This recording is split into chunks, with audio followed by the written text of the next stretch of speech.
subhanallahil azim astagfirullah subhanallah bihamdi subhanallahil azim astagfirullah subhanallah bihamdi subhanallahil azim astagfirullah subhanallah bihamdi subhanallahil azim astagfirullah subhanallah bihamdi subhanallahil azim astagfirullah subhanallah bihamdi subhanallahil azim astagfirullah subhanallah bihamdi subhanallahil azim astagfirullah subhanallah bihamdi subhanallahil azim astagfirullah subhanallah bihamdi subhanallahil azim subhanallah wa bihamdi subhanallahil azim astagfirullah innallaha wa malaikatahu yusholluna 'alan nabi ya ayyuhalladzina amanu shallu 'alaihi wa sallimu taslima sallallahu ala Muhammad sallallahu alaihi wasallam sallallahu ala Muhammad sallallahu alaihi wasallam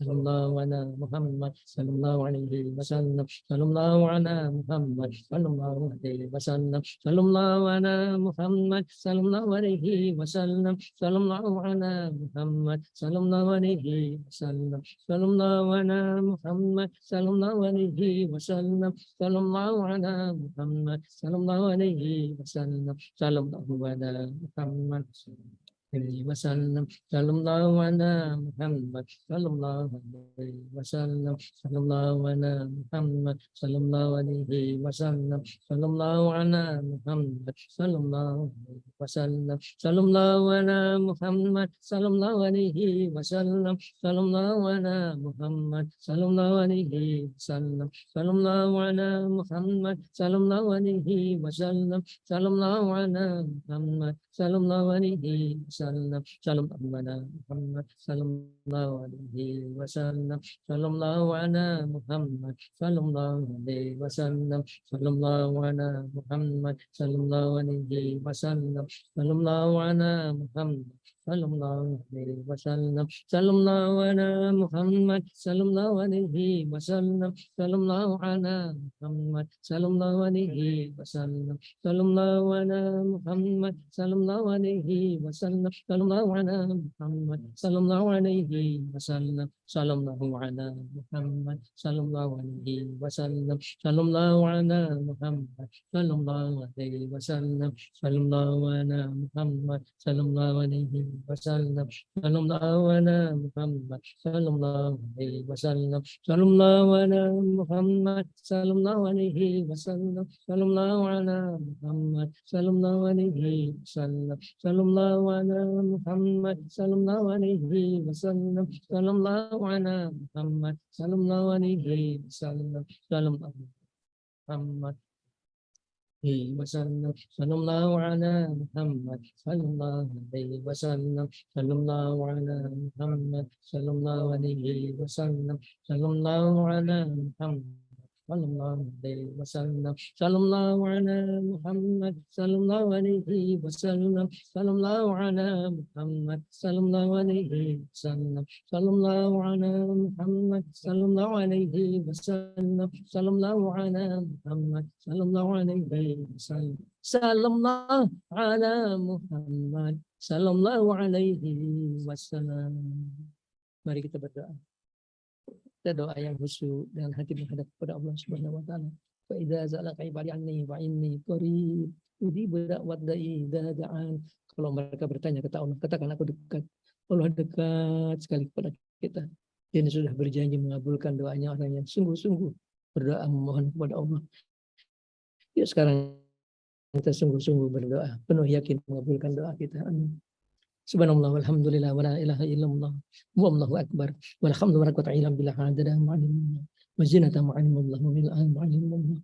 Allahumma salli wa sallim wa barik ala Muhammadin wa ala alihi wa sahbihi fi kulli lamatin wa nafasin bi'adadi kulli ma'lumin. Allahumma salli wa sallim wa barik ala Muhammadin wa ala alihi wa sahbihi wa ala jami'il anbiya wa mursalin fi kulli lamatin wa nafasin bi'adadi kulli ma'lumin. Ilahana ya Allah. Berkumpul bersimpuh kami di hadapan-Mu. Kami hamba-Hamba-Mu yang berdosa selalu mengharapkan rahmat dan kasih sayang-Mu. Ilahana, terimalah puja dan puji kami. Syukur terima kasih kami atas segala nikmat karunia yang telah Engkau limpahkan kepada kami. nikmat iman, nikmat Islam, nikmat sehat, nikmat umur, nikmat lainnya begitu banyak tidak sanggup kami hitung satu persatu.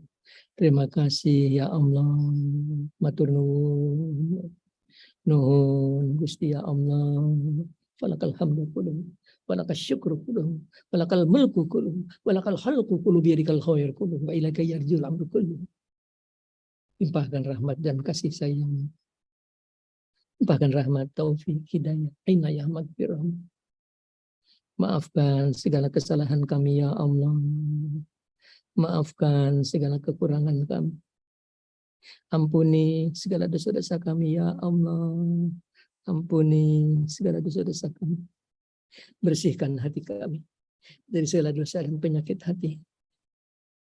Bukakan mata hati kami agar kami dapat ma'rifah, agar kami dapat mencintai-Mu ya Allah. Karuniakan kami ilmu dan ilmu. Ilahana ya Allah. Ampuni dosa kedua orang tua kami, ayah-ayah kami, ibu-ibu kami. Ampuni dosa semua anggota keluarga kami, kakak-kakak kami, adik-adik kami, anak-anak kami, ipar kami, mereka yang sudah di dalam kubur. Lapangkan kubur mereka ya Allah, lapangkan kubur mereka. Penuhi kubur mereka dengan cahaya ya Allah. Mudahkan urusan mereka. Lepaskan dari siksa kubur. Jadikan kubur mereka tempat yang menyenangkan. Taman dari taman-tamannya sorga. Mereka yang masih hidup di dunia, bimbing di jalan yang Engkau ridhoi.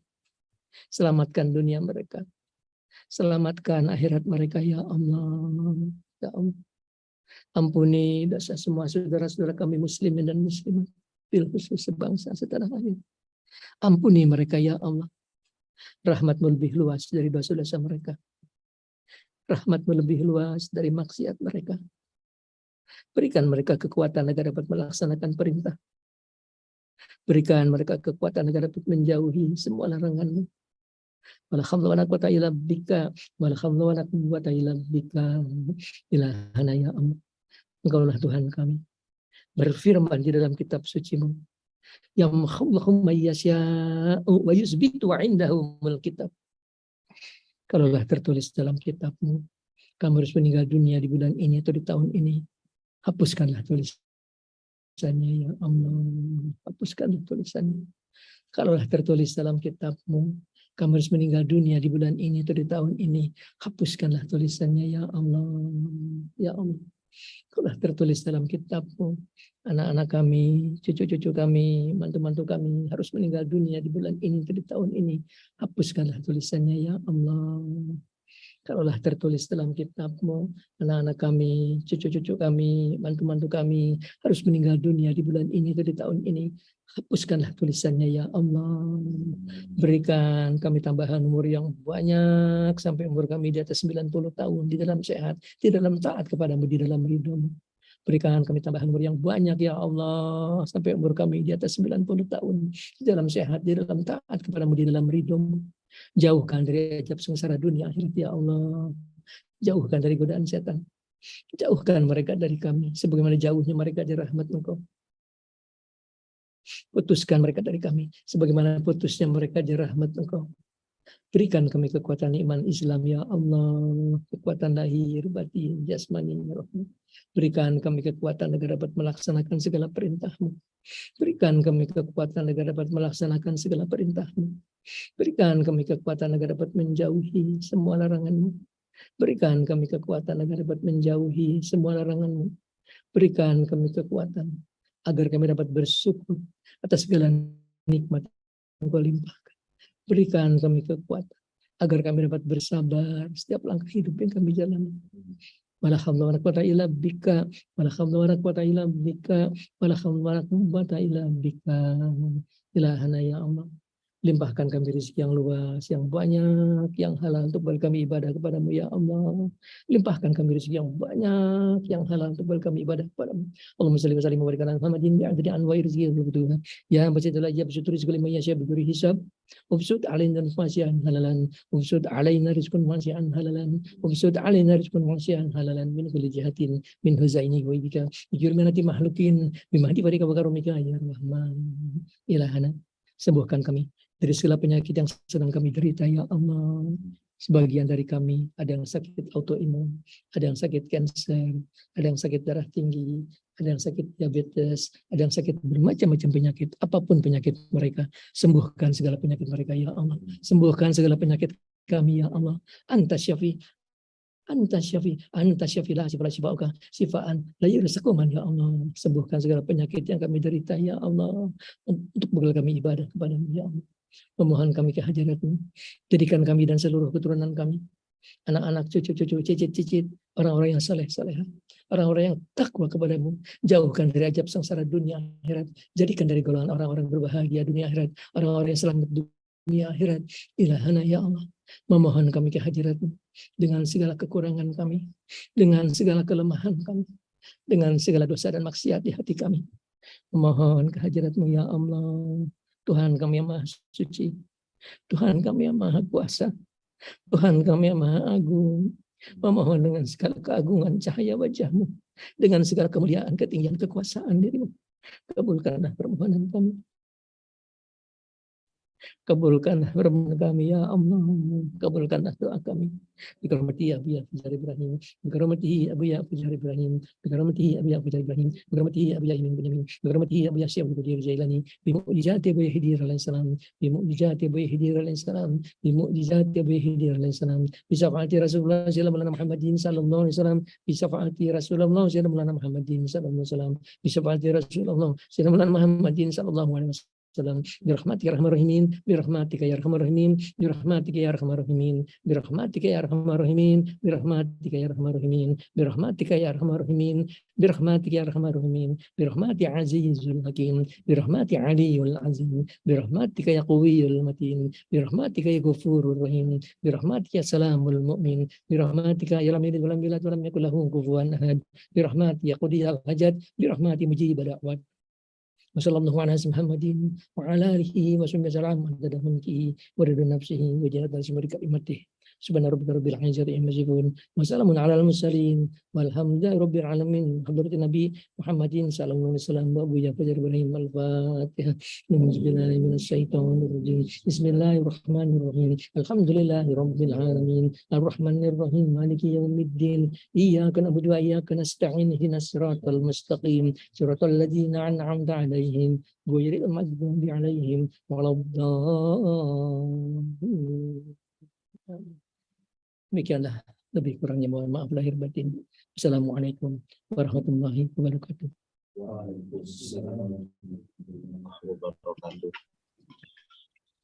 Terima kasih kami sampaikan kepada guru kita, orang tua kita, Bapak Kiai Haji Muhammad Soeharli, di mana alhamdulillah banyak sekali hikmah yang dapat kita ambil dari pengajian kita yang telah disampaikan tadi.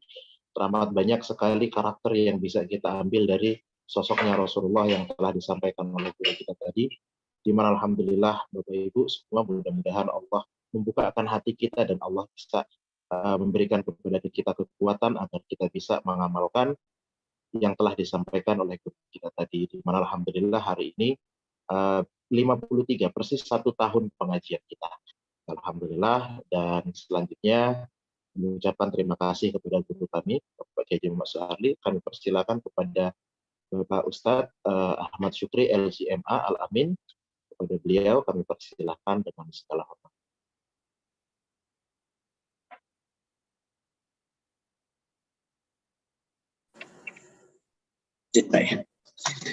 Bismillahirrahmanirrahim. Assalamualaikum warahmatullahi wabarakatuh.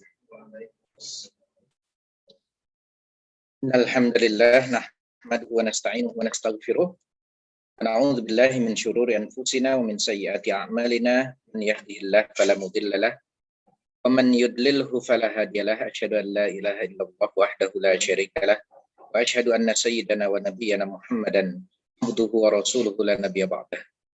Allahumma shalli wa sallim wa barik ala sayyidina Muhammad wa ala ali sayyidina Muhammad. Amma ba'du, qala Allah ta'ala fil Qur'anil Karim, a'udzu billahi minasyaitonir rajim. Bismillahirrahmanirrahim. أرأيت الذي يكذب بالدين فذلك الذي يدعو اليتيم ولا يحض على طعام المسكين فويل للمصلين الذين هم عن صلاتهم ساهون الذين هم يراءون ويمنعون الماعون Wa qala Rasulullah sallallahu alaihi wasallam fi haditsih awwalu ma yuhasabu bihil abdu yaumal qiyamati as-shalah untuk salatuhu tuqbala sa'iru a'malih wa in ruddat salatuhu ruddat sa'iru a'malih. Shadaqallahul azim wa shadaqa rasulun nabiyul habibul karim wa nahnu ala dzalika minasyahidin wasyakirin walhamdulillahi rabbil alamin. Mukarramin wal mukarramat jamaatul muslimin wal muslimat, hadirin hadirat sekalian rahimani wa rahimakumullah, wabil khusus orang tua kita, guru kita, Ayahanda Bapak Kiai Haji Muhammad Soeharli, Allah bituli hayatihi wa nafa'anallah bi ulumihi fid dharain fid dunya wa daril akhirah. Dan juga ibunda kita, orang tua kita, Ibu Hajah Pelani Laimena Soeharli, orang tua kita Ibu Hajah Dewi Mopit Kamono, dan juga saudari kita Ibu Hajah Nita Yudi, dan serta Bapak Ibu hadirin hadirat sekalian yang alhamdulillah bisa hadir dalam acara Zoom pada kesempatan hari ini. Puji syukur kehadirat Allah Subhanahu wa taala dan sholawat serta salam semoga senantiasa terhaturkan kehadirat junjungan besar kita Nabi Muhammad sallallahu alaihi wasallam. Amin amin ya rabbal alamin.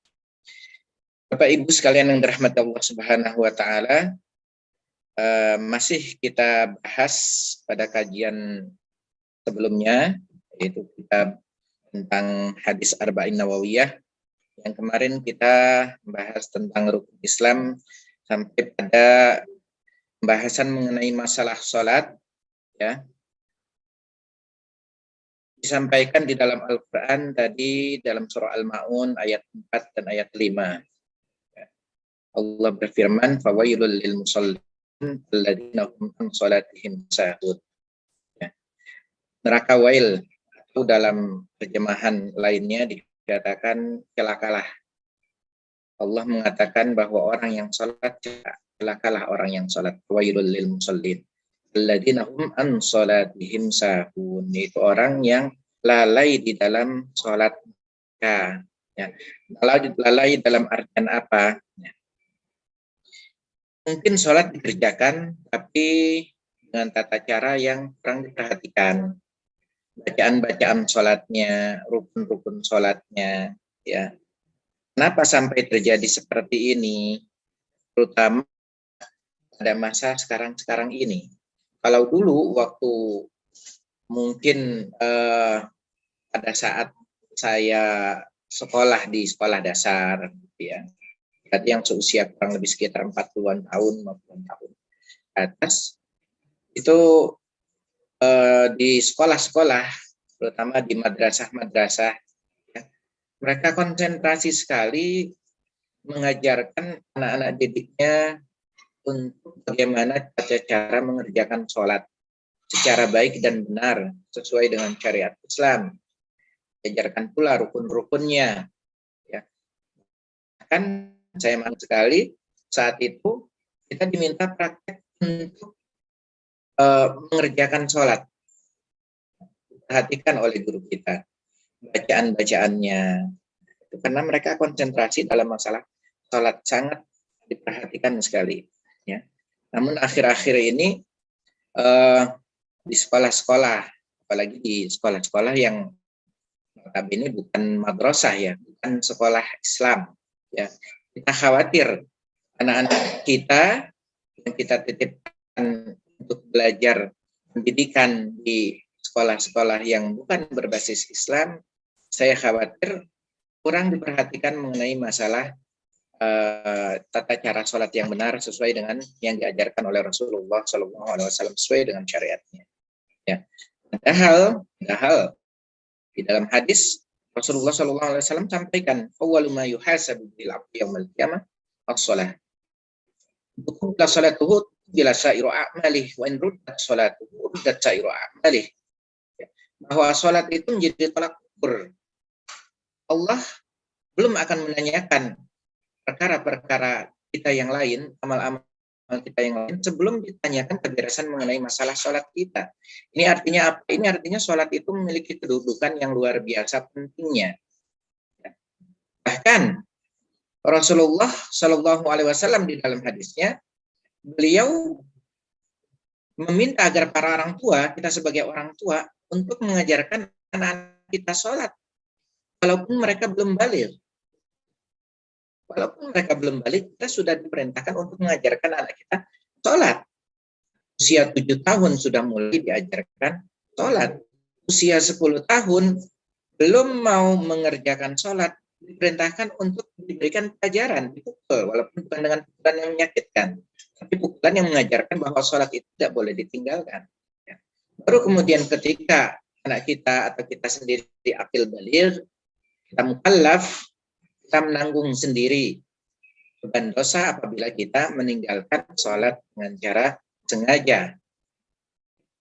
Yang lebih kita khawatirkan adalah sebenarnya pernyataan Allah di dalam Al-Quran tadi, di dalam surah Al-Ma'un, ya, ayat 4 dan ayat 5. Fawailul lil musallin. Ada apa? Kenapa Allah sampai mengancam orang yang sholat dengan ancaman berupa neraka wail? Ancaman dengan Allah katakan, celakalah orang yang sholat. Itu orang yang dalam sholatnya sahun. Mereka lalai. Lalai tidak memperhatikan rukun-rukunnya. Karena percuma. Ketika kita kerjakan sholat, tapi di antara rukun sholat tidak kita tunaikan, maka sholat kita menjadi tidak sah. Kita merasa seolah-olah sudah mengerjakan sholat. Padahal di mata Allah SWT, di hadapan Allah SWT, sholat kita tidak Allah terima. Kenapa? Karena tidak sesuai dengan yang Allah perintahkan. Dalam hadis, ya, bahwa rukun sholat minimal ada 13 rukun sholat. Dan harus diperhatikan. Karena yang namanya rukun itu tidak boleh ada satu rukun pun yang tertinggal, yang tidak ditunaikan. Ya. Begitu pula di dalam bacaan yang konsentrasi kita pada saat ini, yang pernah sempat kita bahas sebentar waktu sekitar pertemuan yang ke-51, itu mengenai bacaan suratul Fatihah. Ya, bacaan suratul Fatihah. Orang banyak mengabaikan. Saya secara pribadi meminta anak saya untuk ketika dia mau mengerjakan sholat, saya panggil dulu. Coba baca dulu Fatihah dengan cara yang benar. Makhorijul hurufnya, lafazannya. Karena dalam kitab yang diajarkan oleh Imam Asy-Syafi'i, dalam kitab yang kita kaji pada kesempatan hari ini At-Taqrirat As-Sadidah fil Masail Mufidah, itu dibahas dengan detail mengenai baca suratul Fatihah. Kemarin tempat kita bahas. Ya. Di antaranya harus ada mura'atul huruf, harus ada memperhatikan huruf-hurufnya, huruf-huruf hijaiyahnya. Ya. Bahkan dikatakan dalam kitab ini, kalau asqata harfan wahidan batalat sholatuhu.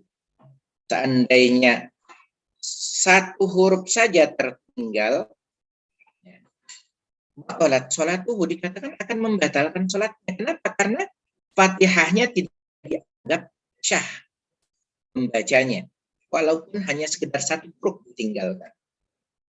Kadzalika law abdala harfan biharfin, tertukar huruf ha dengan huruf kha, huruf ha dengan huruf ha, tertukar.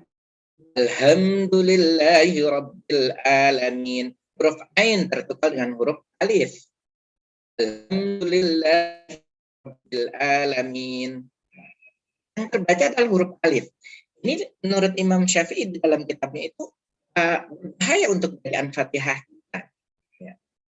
Salah melafazkannya, maka akan membuat bacaan Fatihah kita menjadi tidak syah. Bacaan Fatihah maka akan membuat sholat yang kita kerjakan menjadi tidak syah. Kenapa? Nah, karena bacaan suratul Fatihah, la sholat liman lam yaqra bi Fatihatil Kitab, kata Rasulullah. Tidaklah syah sholat seseorang apabila dia mengerjakan sholat tapi tidak membaca suratul Fatihah. Di surah Fatihahnya tapi ada kesalahan dalam pelafazan hurufnya, nah, maka itu akan membuat sholat kita menjadi tidak syah pula.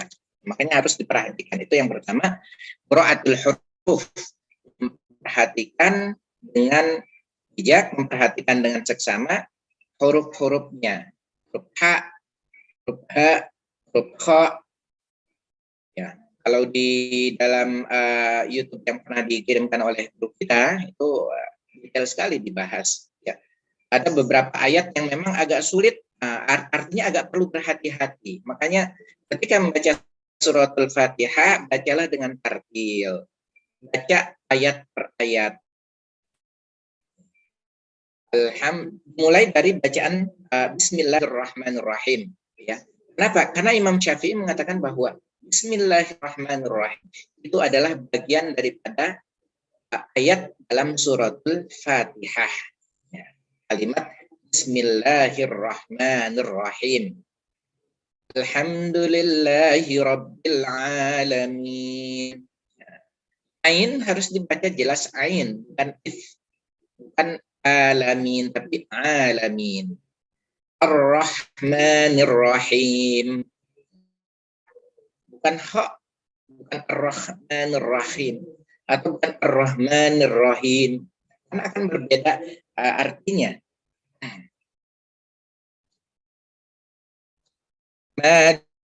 Ma'umiddin. Ini boleh dibaca pendek, boleh dibaca panjang. Di dalam kitab ini dikatakan itu boleh dibaca pendek atau dibaca panjang, itu memiliki makna yang sama. Iyyaka na'budu wa iyyaka nasta'in. Terkadang kita juga harus memperhatikan di sini. Ada kata, kalau kita tidak memperhatikan langsung kepada suratul Fatihahnya, kita tidak perhatikan langsung ayatnya dengan maknanya, terkadang akan menjadi salah.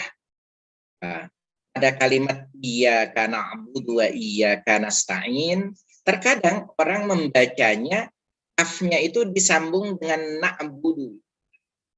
Padahal kaf itu miliknya iyyaka, bukan miliknya na'budu, karena berbeda kaf. Yang dimaksud di suratul Fatihah di sini bukan kaf yang artinya sebagaimana atau sebagai. Kaf ini di sini adalah khitab dikembalikan kepada Allah Azza wa Jalla. Iyyaka na'budu. Walaupun dibacanya jangan sampai dipenggal agak lama gitu ya. Iyyaka na'budu wa iyyaka nasta'in. Bukan iyyaka na'budu. Kalau iyyaka na'budu itu akan menjadi berbeda artinya. Karena dia menyambungkan kafnya dengan na'budu.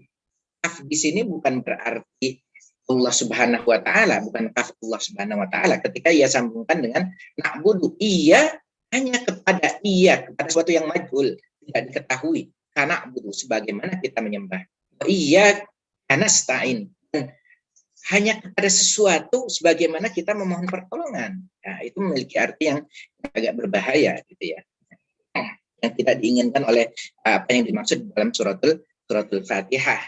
Jadi agak lebih berhati-hati.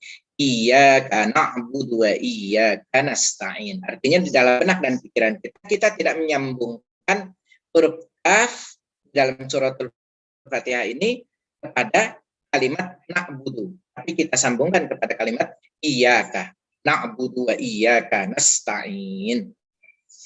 Ihdinas siratal mustaqim. Nah, lafazan kalimat shad kadang ketika dia berbaris fathah maka mudah untuk mengucapkannya.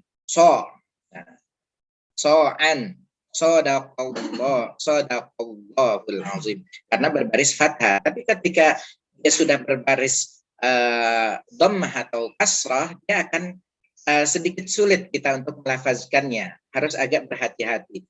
Ihdinas siratal, bukan ihdinas siratal. Ihdinas, ya, mulut kita ya mungkin bukan tidak cukup waktu kita untuk membahas secara keseluruhannya. Yang saya maksudkan di sini adalah kita agak lebih berhati-hati di dalam cara membacanya. Caranya adalah benar-benar kita harus menghafalkan huruf demi hurufnya yang ada di dalam suratul Fatihah untuk bisa lebih menghindari kesalahan makna. Ya. Ihdinas siratal mustaqim. Kebanyakan orang akan membacanya sirat. Ihdinas siratal mustaqim. Mustaqim. Kalau dibacanya mustaqim, maka itu akan menggunakan huruf kaf. Padahal yang dimaksud di dalam suratul Fatihah ini huruf adalah huruf qaf. Mustaqim, mustaqim. Ya. ada suatu yang bergerak di tenggorokan kita, itu di lak-lakan kita, mustaqim, ya. Walaupun misalnya kita sulit untuk mengucapkannya, paling tidak kita mengetahui bahwa huruf yang kita inginkan atau yang kita maksudkan adalah huruf qaf. Makanya perlu untuk kita pelajari atau kita lihat kembali bacaan suratul Fatihah hurufnya satu persatu, agar jika ternyata kita salah dalam melafazkannya, itu bukan atas dasar kesengajaan, ya, tapi karena memang kita agak sulit untuk melafazkannya atau mengucapkannya. Mudah-mudahan ini maksudnya adalah ma'fuun anhu, Allah akan maafkan pada hal-hal yang seperti ini. Tapi kita harus pelajari kembali bacaan suratul Fatihah kita lihat lagi huruf-hurufnya agar tidak salah dalam pelafalannya. Ihdinas siratal mustaqim siratal ladzina an'amta. Nah, ini juga agak sulit. Siratal ladzina an'amta. Ya, agak tertukar kadang. Amta itu akan jadi berbeda lagi maknanya. Ya. Yang dimaksud di dalam Al-Quran suratul Fatihah itu adalah an'amta alaihim. An'amta alaihim. Kenapa jadi penting untuk dibahas? Karena dalam kitab ini juga dibahas. Berarti kita berusaha untuk menyempurnakan kembali bacaan-bacaan sholat kita, terutama bacaan suratul Fatihah. Siratal ladzina an'amta alaihim ghairil maghdubi alaihim waladdallin. Nah, ini juga kebanyakan orang bahkan di dalam kitab ini juga dikatakan mura'atu tasydidatiha. Kita perhatikan juga huruf syiddahnya. Ya, banyak orang membaca waladdallin, padahal di situ ada huruf tasydid di lamnya, di atas huruf lamnya itu ada tasydid. Waladdallin, terbaca lamnya itu kayak double, waladdallin. Mura'atu tasydidatiha. Nah, sudah hampir maghrib. Nah, inilah diantara yang perlu diperhatikan oleh kita saat kita membaca suratul Fatihah. Nah, pada kajian berikutnya nanti juga insya Allah akan kita bahas, karena dalam sholat itu ada minimal sebanyak 13 rukun yang harus kita perhatikan di dalam sholat. Niat, mulai dari niat, takbiratul ihram, kemudian berdiri, nanti juga ada kategori-kategori. Terkadang orang memudah-mudahkan masalah sholat duduk, sholat berdiri, padahal ada aturan-aturan yang harus diperhatikan.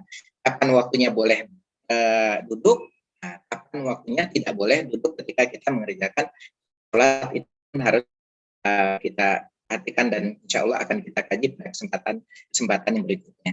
Nah, baiklah para hadirin hadirat sekalian yang dirahmati Allah Subhanahu wa taala, mudah-mudahan ya kita untuk belajar ini akan membuat Allah Subhanahu wa taala ridha, dan dari ridha Allah Subhanahu wa taala itulah insyaallah akan membawa kebahagiaan untuk diri kita dan anggota keluarga kita. Allah memberikan kebahagiaan hidup di dunia dan di akhirat kelak. Amin amin ya rabbal alamin. Karena kembali apa yang disampaikan oleh guru kita, bahwa keimanan kita akan bertambah ketika kita meningkatkan amalan. Amalan kita akan bertambah ketika kita menambah ilmu. Ya, artinya ini adalah caranya Allah Subhanahu wa taala untuk memberikan kita ilmu. Nah, mudah-mudahan dari ilmu yang sudah didapatkan bisa meningkatkan amalan-amalan kita. Sehingga dari amalan-amalan kita tersebut akan meningkatkan keimanan kita kepada Allah Subhanahu wa taala. Barulah mungkin nanti akan menjadi orang yang lebih bersabar, kita akan menjadi orang yang ikhlas. Jadi tidak serta-merta tiba-tiba kita akan menjadi orang yang ikhlas. Tidak serta-merta kita menjadi orang yang bersabar. Nah, harus ada tahapan-tahapan yang harus kita lalui. Wallahu a'lam bishawab. Saya cukupkan sampai di sini. Hadanallahu iyyakum ajmain. Wassalamualaikum warahmatullahi